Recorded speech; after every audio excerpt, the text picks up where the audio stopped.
As a follow-up question, Michael, we are seeing a lot of content creation on LinkedIn. What tips you can give to people who are not used to creating content on LinkedIn? So I never really was much of a content creator about 12 months ago. So I am relatively new to it. So I tell most people because I didn't feel comfortable providing content. I felt like an imposter. Like I don't really have anything to say. Or, what if the trolls get a hold of me? So, when I started doing it, I had to step out of my comfort zone a little bit. So I think like the easiest kind of assessment that I could tell people is start small. First I started with just liking posts, just simple, just like it. We've seen it on Facebook, we've seen it on Instagram, put that little heart on there. We've seen it on LinkedIn. So start that for like a week. Then what I started the next week, I just started commenting on the posts that I like. And it's really kind of those silly, like good posts that we see so often, but for me, it was a big step because I was just trying to build up my credibility and my tolerance.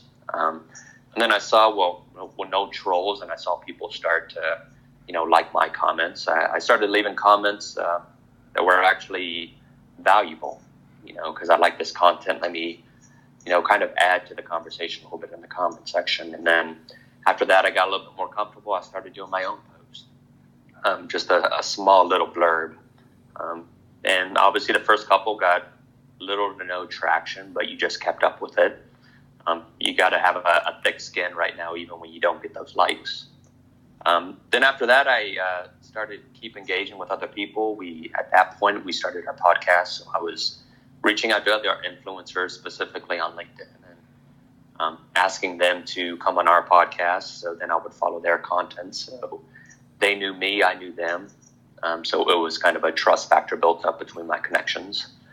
And it really is just kind of a step-by-step thing, because I think most people are very nervous starting for hundreds of reasons. They could just be anxious about trolls. They could be anxious about, I don't have anything to say.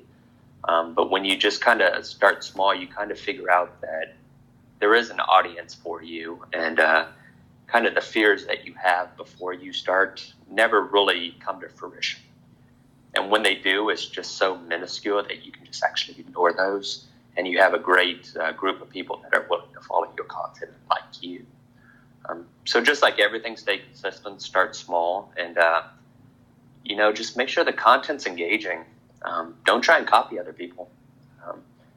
I think a lot of people have great experiences, and share your story out there, because, there's going to be 100 people that agree with you and that want to hear that story as well too. And they're going to find you, they're going to follow you, they're going to stay with you. And then don't take them for granted once you get those people.